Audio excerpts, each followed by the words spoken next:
Hi guys, welcome to our homeschool planning lesson or planning session today.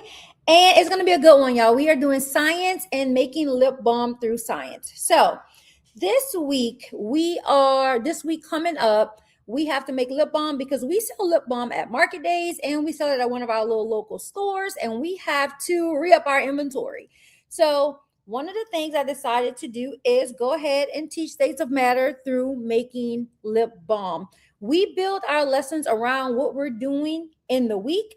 We take those experiences and we take those moments and we turn them into our reading lessons, our science lessons, our history lessons, whatever it is that we're doing. So it fits into our everyday and our everyday life. So lifesaver, y'all. It's a game changer. It makes life easier. She's more excited about learning. My daughter's more excited about learning, and she's very hands-on, and the lesson sticks. So let's go ahead and dive into it. The first thing that we do is, I plan. The first thing I do when I'm planning is I need to know what the skill is. So in this lesson, states of matter, I have to understand the materials can be solid, liquid, or gas, and they change when they're heated or they're cooled. It is also about recognizing the physical properties and materials and understanding the conditions that cause them. I am not a science person. So when I created this guide that I use to plan out my lessons, I had to be as detailed as possible to be able to know like everything, every step, what I need to ask, what questions I need to ask. Y'all, if y'all hear my dog in the background, I'm sorry, but he's he's walking around making a lot of noise right now. So this lesson is going to answer, what state is it in right now? What made it change? Why did heating make it melt? And how can we make it solid again? So the first thing I need to know is what the skill is. It's about noticing properties. It's about observing change. And we also connect it to cause and effect. If you've been following along, my last few reading lessons I've been doing through science and our history lessons, we're going to also use this lesson for reading, but we're going to use it for some skills we've been working on. So you've seen our last few videos, we did main idea in detail, we did sequencing, and we did cause and effect. So as I'm going through this, you're going to see how I can fit all of these skills, our reading skills, into this lesson as well. So the first thing we do is you have to know what the skill is.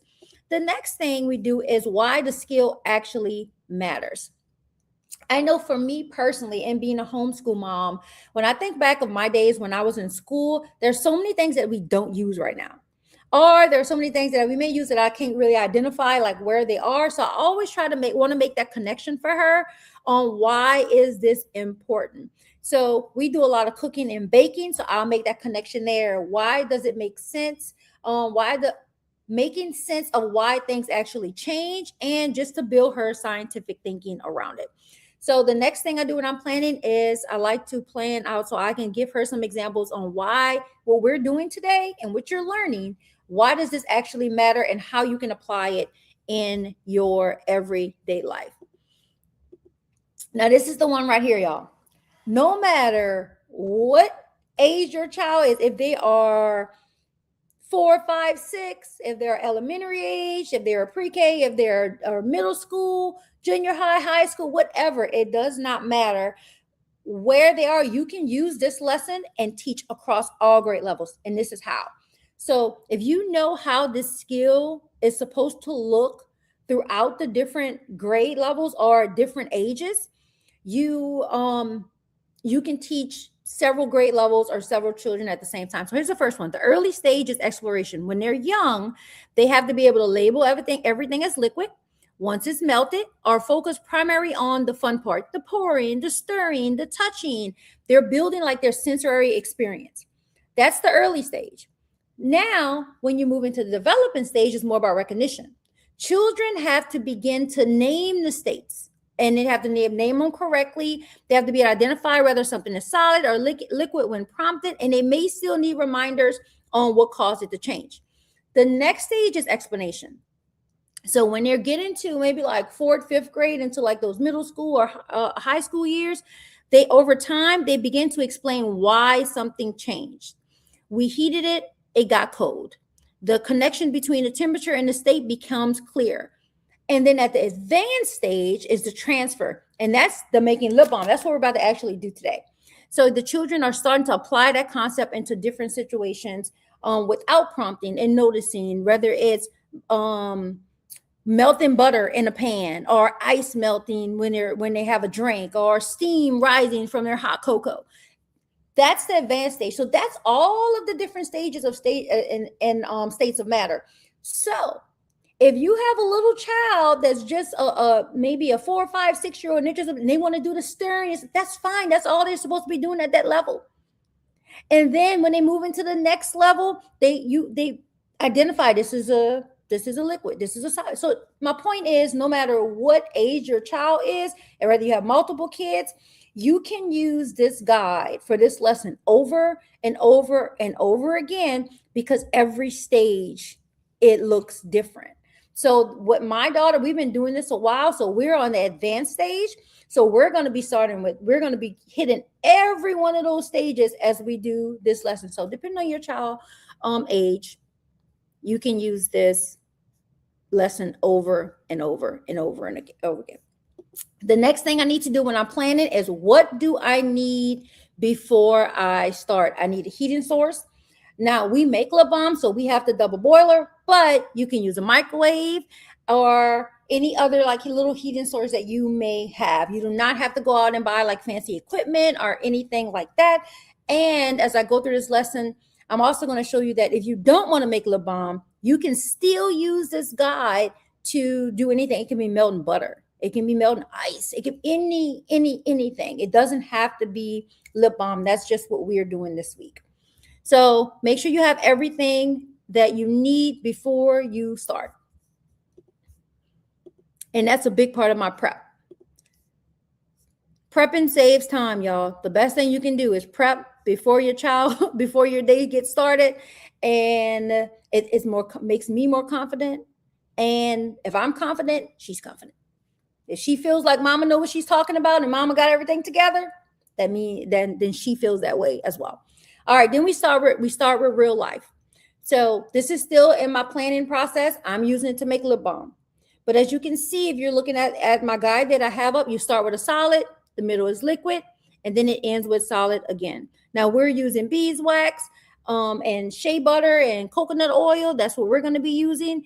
And we're going to just go through that whole process of making the lip balm, which is also in this guide. All right, so the next thing we're going to do is step by step on how to make lip balm and how to teach this. This is all of the ingredients. This is everything you need to do. If you are not sure how to set up, I have it all in here step by step. Gather all your ingredients and your tools before you start. Observe the starting stages. Heat and watch the change. Pour and cool. Test and reflect. Everything you need to do. So now you are prepped and you are ready to teach your child. So this is day one. And I say day one, but it depends on, some people can want to do this all in one day. We usually let it progress throughout the week. So the first stage is always the notice stage. So before heating, before anything, we are just playing around with the ingredients. So this is my beeswax. So I'm going to have the beeswax out. We're going to play with it. We're going to talk about it. Is this a solid? Is this a liquid? Is this a gas? I'm going to share with her how I know this. Depending on the stage of your child, this has never been introduced. When we first did this, I added a video. So you can add additional things where you feel that you need to fill in something in case your child doesn't know, or if it's just not your area. So I've been doing it long enough to know what a solid liquid is, so I can explain it to her. But we start with beeswax. So we're going to talk about this. How can you tell it's a solid? Like, it's just noticing different things. It can be things around the house. It doesn't even have to be the ingredients. We're just noticing the skill in our everyday. Let them touch it. Let them observe it. It's safe, the ingredients. I use all organic ingredients when I make it. Let them predict. What do you think is going to happen when we heat this? We're grappling with the skill before we really, really dig into the skill. Day one is noticing. Encourage comparison. Does the beeswax feels like oil? Why or why not? And when we're doing this, accept the observations without correction. We are just noticing the skill, y'all. Keep it fun. Keep it exciting. So the first thing we do is notice the skill. Then the next thing we're going to do, I am going to model the skill. And a lot of people get stuck here on modeling their thinking from their child. I model to her how I want her to think. So I'm going to share with you a way that what that actually looks like. So if I have these beeswax pellets in my hand, I would just say, well, I'm looking at these beeswax pellets. They're hard little beads. That tells me that they're solid. But when I heat them, I think they're going to melt. That means they're going to turn into a liquid that we can pour. I'm just modeling my thinking out loud. Right now, the beeswax and the butter are solids. They hold their shape. Even if we turn the bowl or I turn this pack upside down, you know what? They're going to still have the same shape. That's how I know they're solid. So you can do that. Model the way you want them to think. Another thing I'm going to do in the modeling stage is I'm going to introduce the vocabulary we're going to use. We're going to go through what a solid is. We're going to talk about what a liquid is, what melting is, what hardening is, all of those different things. That's our vocabulary. So depending on how you want to teach it with your child, sometimes it depends on the day. If I have one of those days and I got a lot of things to do, I'm going to give her those vocabulary words and I'm going to say, Google them. And then let's come back and talk about them because I work from home as well. So sometimes I need that time. So I'm going to do that. But if it's just one of those days that the time is there, then it's going to be maybe a little more hands-on. Sometimes I may say, here's a YouTube video. Go watch this YouTube video on what solid, liquid, and states of matter is. And then let's come back and talk about it. So it's all on how you want to introduce those vocabulary words or introduce the subject. That's all. But you have to model your thinking because you want your child when my daughter's going through this process, and I say she's a lot, y'all, because because I have a daughter. But when we're going through this process together, I want her to be able to take these beeswax in her hand and say, oh, I know that this, how do I know that this is a solid? Is it a solid? Is it a liquid? I know, well, it's hard because she saw me model with those questioning. So the next step would be to model and now guide. So guide, now we're making our lip balm in the guide stage. Step by step. I included 2 steps in this guide. If you guys were interested, it's linked in the comments, in the description. So I use a double boiler, but you can also use a microwave. So what I did was I included the process for both of them in case this is something that you're going to do often and you don't want to go out and buy all of these different equipments and stuff like that. So we're going to add the ingredients. We're going to observe the change. We're going to add some add-ons if your child's struggling. I'm going to get to that in a second. So if you have a child that you feel my child's going to struggle with this, that's okay. I got you. It's already built in. I got it already built in where I'm going to show y'all how some questioning, some things you can do to help your child. So the next day or however you choose to, phase 3, we're going to guide it. We're going to make that lip balm. And as we're going through it, how do you know what to say, what to question, what to say? Here it is right here. Guiding questions as we go through it. Is it holding its shape or flowing? This question focuses on defining the characteristics of solids versus liquids. What changed? Did the temperature change? Did the time change? Or both? It pushes your child to identify the cause and effect, and it reinforces the idea of the state that's changing.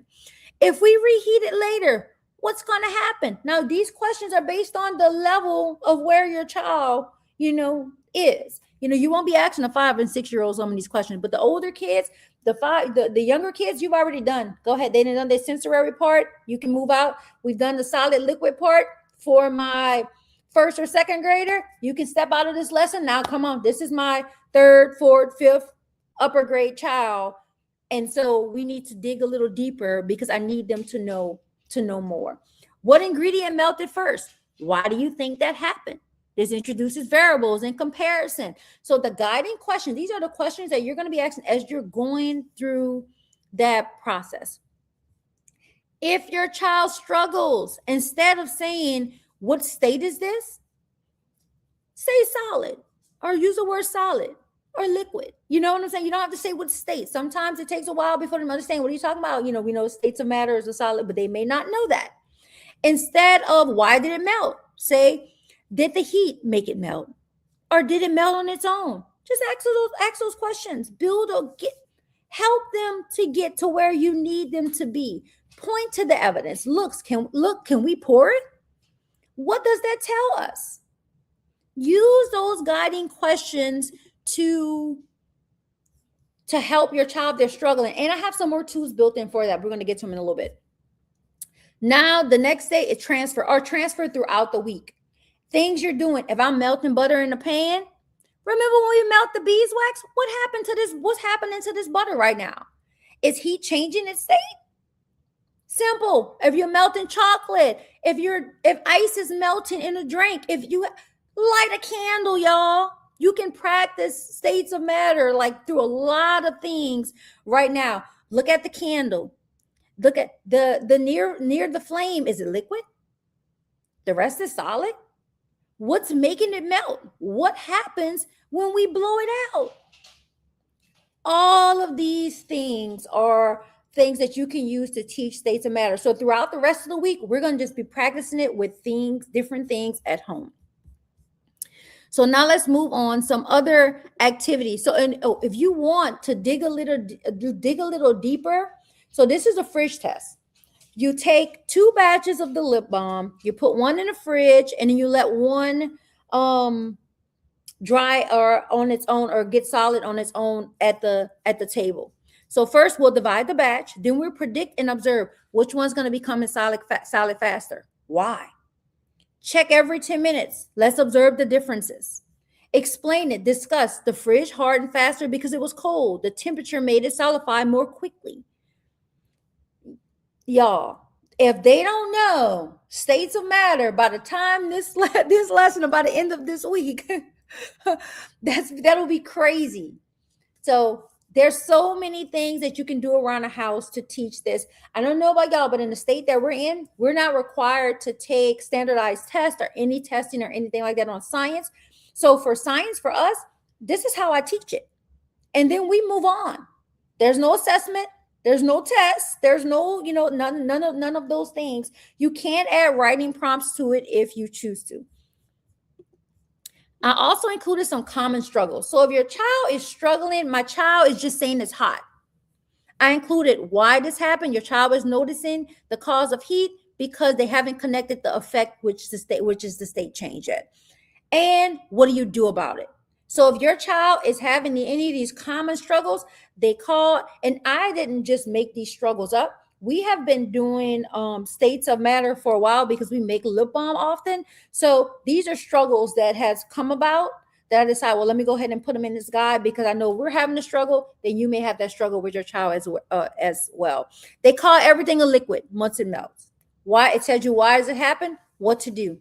They want to rush through and skip the observation. Why does this happen?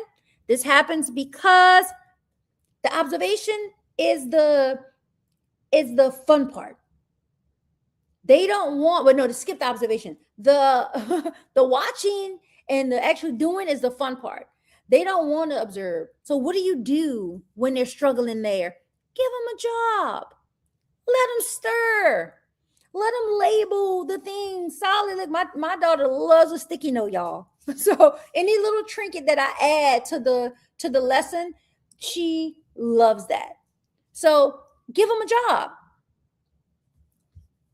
What else? They can observe, but they can't explain why. You know what? Observations are easier than explanation. What do? Give them a sentence starter. Provide some sentence frames. If she can't explain it like I need to, I'm going to give her some sentence frames. Here's somebody that I have in here. This changed from blank to blank because fill in the blank. Help guide them to this. You can also use these questions and these things as written responses. So if you want to ask certain questions, you can Give them some sentence stems if they're struggling. If they're bored or uninterested, adjust the hook. Add some color. Add some scents. What's your favorite color? Look, we use these. Look, our little lip balm cases. I know they're so cute, y'all. But you know why I got them? Because my daughter thought they were cute. It makes it more exciting. Find something they love.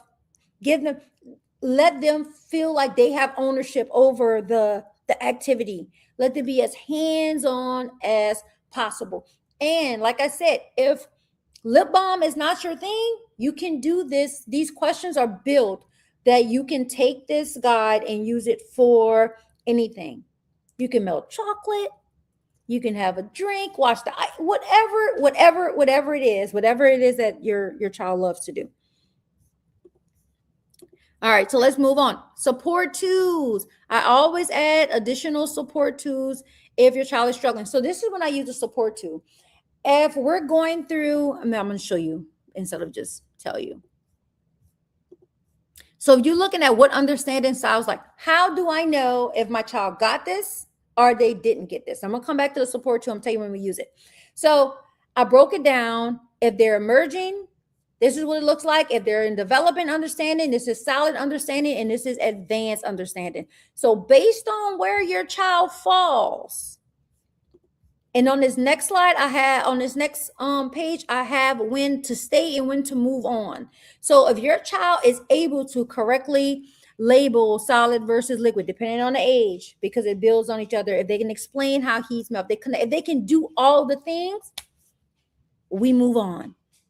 If they cannot do all the things, your child go back, and then you go back to reteach it, and you can use some of the common struggles that they have, and it shows you what you can do to fix that, or you can use some optional support tools that your child may need in this process. This is what our week is going to look like. We're going to take this guide and we're going to break it up. I never tell people, you have to do this on day 1, day 2, day 3, day 4, or whatnot, because everybody's week is different. And I may even plan, I'm going to do this on Monday and I may have more time, so we may go a little further. Or I got too much to do today. We just noticing, y'all. We're going to do what we have to do around the house and look for some solid liquids, and that's it. So depending on, I try not to tell people what to do on each day. You make it your own. You know what you can handle. You know what your child can handle. And then next steps. Different things you can do. Cooking together. You can read about it. That read about it part. So I'm not introducing a new reading lesson this week. You've been following along, our last few weeks. You can see it live in action on my Instagram page. If you don't follow me on Instagram or TikTok, I do post our videos. I am going to be posting throughout the week some of the shots from this lesson as well. So we are going to practice previous reading skills. So I'm going to tie this into my reading lesson. I'm going to share that with you guys as well. But I'm going to go pull an article or a reading on states of matter. We're going to identify the main idea in detail. We did that last week. Other things, this is a simple science experiment. You can use other things, like I was telling you earlier, to do experiments. You can observe this in nature. Go outside, look for states of matter, do liquid on the grass, ice on the puddles. I don't know about y'all, but we've been having some cold weather, and I think it's across the United States right now. So you can go find you some ice somewhere on that puddle, something as simple as that. Y'all put y'all coats on and go outside for a moment and do that. Steam from the pond on a cold morning. Any of those things. You can make ice cream in a bag. You can melt some crayons. There's so many things that you can do to just practice, just to keep it going. So in addition to us, while we're cooking, every time we cook, you're doing science. Point to the melting butter and the boiling water and the cooling soup and the freezing popsicles. Whatever it is, do it throughout the week. We're going to be practicing it. Y'all, by the end of the week, after you're doing all of these different things, they're going to know and be able to tell you, what the solid, what state of matter is, what states of matter is. And like I say, we're adding it to our reading. We're gonna cause and effect, easy, sequencing, easy. If you do use curriculum and you wanted to use your teachers as your reading lesson, you can just step away from it a little bit and use this as a fun activity. Let me tell you, it keeps my daughter's attention. She's more excited about learning, and we build this around our lessons, around our everyday moments, what we're already doing. So that makes it so much easier on me. The reason I created these guides, and I have them for reading, and I'm gonna bring my reading literature one. I'm gonna put the reading literature one up probably later on next week, is because I know that there are a lot of parents out there, whether you have to use curriculum in your state or not, that their children are struggling. This is how I get my lessons to stick. We do interest based. Whatever it is she's interested in, I'm gonna build that lesson around that. And if you know how to do that, and it's really, really simple, your child is going to start thriving. So again, if you're interested in doing this lesson, I have the guide. If you don't follow me on my other social media pages, go ahead and do that, because I'm going to share moments from this lesson throughout the week. And I'm also going to share the moments of what I look like in reading as well. So if you guys are interested in that, and my January, every other month, I do a live the lesson experience where I plan with other parents. You leave with a plan that goes around your family's rhythm, that aligns to your values, your everyday, what is it that you're doing. The next one will be in March. I'm going to open that one soon. But I only do small group because it's a really hands-on planning experience, and I like to be able to help everybody that's in there. So I only do so many people. And last month sold out really, really, really fast. So I'm going to be opening up March and the next couple of days, if you guys are interested in that as well. But again, thank you for planning with me. Every Friday, 4:00, I'm going to come on and I'm going to share how we plan using real life experiences and real life moments. If you have any questions, please make sure you leave me a comment, or you can send me a message on any of our social media platforms, and I will respond. All right, guys. Thank you, guys.